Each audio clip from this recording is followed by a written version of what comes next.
అంటే పూర్తిగా ఫెయిల్ అయిపోయిందంటారా? అసలు అట్లీస్ట్ మినిమమ్ కూడా చేయలేదంటారా? మినిమమ్ మార్క్స్ కూడా మీరు వేరా? 10 సంవత్సరాల్లో బీఆర్ఎస్ ఎంత బదనామైందో 12 నెలల్లో కాంగ్రెస్ ఎంత బదనామైంది.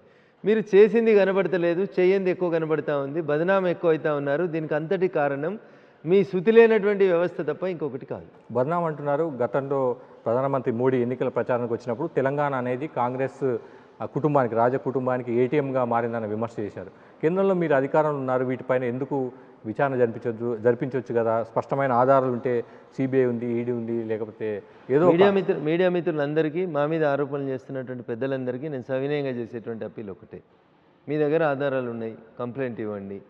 మీరు అన్నారు కదా, స్వయంగా ప్రధానమంత్రి నరేంద్ర మోడీ అన్నారు. లా అండ్ ఆర్డర్కి సంబంధించి ఏదైనా ఇన్వెస్టిగేషన్ జరగాలంటే అది ఆ సంబంధించినటువంటి రాష్ట్రం ఎఫ్ఐఆర్ ముందు రిజిస్టర్ చేయాలి.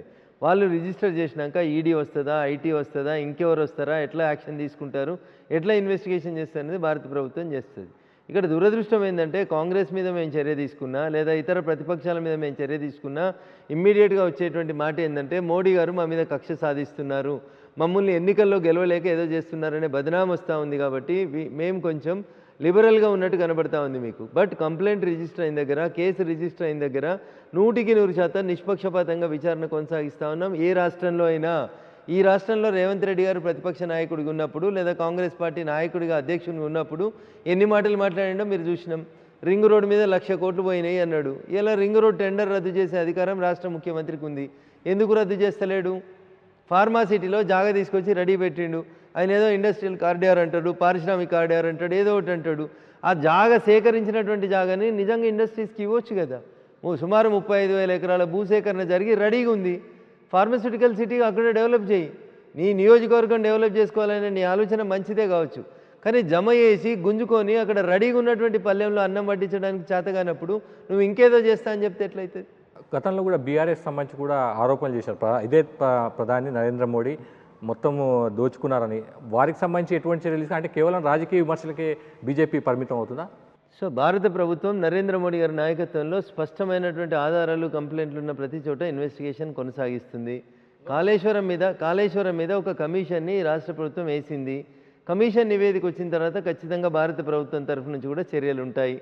దోషులు ఎవరైనా, ఏ పార్టీ వాళ్ళైనా భారత ప్రభుత్వం 100% చర్యలు తీసుకుంటుంది. బీజేపీ కేంద్రంలో అధికారం నుండి కూడా కేవలం రాజకీయ విమర్శలకే పరిమితం అవుతుంది, ఎటువంటి చట్టపరమైన చర్యలు తీసుకోదు. ఏ చట్టం కింద, ఏ సెక్షన్ కింద ఏముందని, ఏ కేసు పెట్టాలి, ఎవరు కంప్లైంట్ పెట్టాలనేది మీరు ఒకసారి మళ్ళీ చెప్పండి.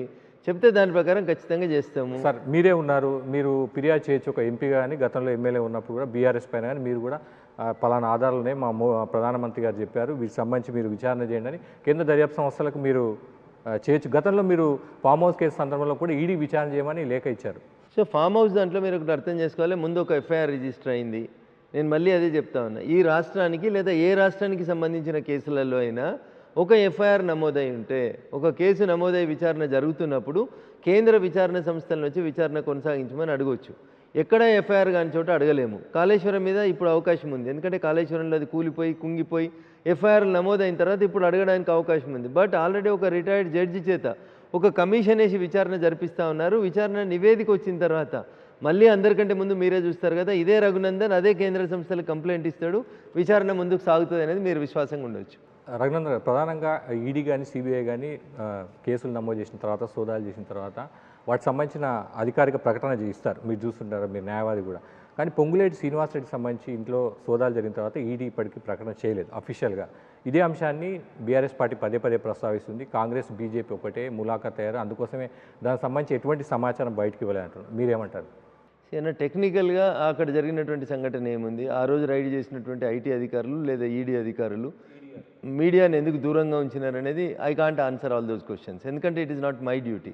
బట్ జనరల్గా మీరే చెప్తారు, అన్ని కేసులలో ఇప్పుడు పటాన్చెరు ఎమ్మెల్యే గారి ఇంటి మీద రైడ్ జరిగింది, బయటకు వచ్చి ప్రెస్ మీట్ పెట్టి చెప్పలేదు వాళ్ళు. చాలా సందర్భాల్లో చెప్పరు. దాని అర్థమైంది ఈడీ వాళ్ళతో ములాఖత్ అయిందంటారా? టీఆర్ఎస్ పార్టీ ఆడలేక మధ్యలోడిందని, జనానికి ఎందుకు దూరమైనమని ఆత్మ పరిశీలన చేసుకోవడానికి సిద్ధంగా లేక ఎంతసేపు ఎదురుగున్నోళ్ళ మీద బురద జల్లే కార్యక్రమం తప్ప భారతీయ జనతా పార్టీ, కాంగ్రెస్ ఎప్పుడన్నా ఈ దేశంలో ఎక్కడన్నా కలిసి పోటీ చేయడం జరిగిందా అన్న?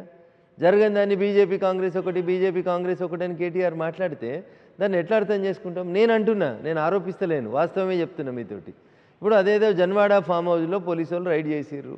ఒక ఆయన డ్రగ్స్ తీసుకున్నట్టు వాళ్ళ పరీక్షలో తేలింది. అక్కడ దావత్కి వచ్చిన ఆయన దగ్గర డ్రగ్స్ పరీక్షలో రక్త నమూనాలో దొరికిండు. మరి ఆ పార్టీని ఆర్గనైజ్ చేసిన కేటీఆర్ బామ్మర్ది మీద ఇవాళ దాకా రేవంత్ రెడ్డి బాగా మాట్లాడతాడు కదా, కేటీఆర్ డ్రగ్స్, కేటీఆర్ బామ్మర్ది డ్రగ్స్ అంటాడు కదా. మరి కేటీఆర్ బామ్మర్దికి ఈ రోజు దాకా డ్రగ్స్ టెస్ట్ ఎందుకు చేస్తలేరన్న? నెల దాటిపోయేదాకా ఎందుకు అవకాశం ఇస్తున్నారు? పార్టీ ఆర్గనైజ్ చేస్తే అక్కడికి వచ్చిన వాళ్ళ దాంట్లో ఒకటికి దొరికిందన్న. కేటీఆర్ బామ్మర్దిని ఎందుకు చేస్తలేడు? కేటీఆర్ రేవంత్ రెడ్డి మాట్లాడుకొని బీజేపీకి స్పేస్ ఇవ్వద్దని చెప్పి రోజు తిట్టుకుంటారని నేను చెప్పొచ్చు కదన్న. సో అది కాకుండా ఇన్వెస్టిగేషన్ని ప్రాపర్గా చేయమని అడుగుతా ఉన్నాం మేము. మీరు చెప్పుండ్రి పాకాల రాజు పాకాల అనేది చెప్తారు కదా. ఆయన ఇచ్చిన దావతిలో ఒక ఆయనకైతే డ్రగ్స్ దొరికినాయి కదా విజయ్ అనే అతనికి. మరి రాజు పాకాల కూడా మీరు పార్టీ అంటున్నారు, అది ఇంటి కార్యక్రమం అని వాళ్ళు అంటున్నారు. అవును, ఏదైనా కానీ ఆ ఇంటి కార్యక్రమంలోనే ఒక డ్రగ్స్ తీసుకున్నట్టు దొరికింది కదా. మరి రాజు పాకాలకు ఎందుకు చేస్తలేరు? ఏలాంటి దాకా డ్రగ్ టెస్ట్ ఎందుకు చేస్తలేరు? అంటే మీరు ఇద్దరు కొల్లియుడు అయినన్నట్టే కదా. కేటీఆర్ రేవంత్ రెడ్డి ఇద్దరు కలుసుకునే చేసుకుంటున్నారని అర్థం కదా. వాళ్ళు మిమ్మల్ని అంటారు, మీరు వాళ్ళు అంటారు, అంటే జనాన్ని కన్ఫ్యూజ్ చేసే ప్రయత్నమా? నేను అడిగిన దాంట్లో ఏం తప్పు ఉంది చెప్పు. మీ దగ్గర డ్రగ్స్ దొరికింది, దావత్ ఇచ్చినోడిని చెక్ చేయమని నేను అడుగుతున్నా. చేయాలనా వద్దా? చేయాల్సిందే. రేవంత్ రెడ్డి కేటీఆర్ మ్యాచ్ ఫిక్సింగ్ అని చెప్పడానికి ఇంతకంటే ఎక్కువ సబూత్ ఏం కావాలి మీకు?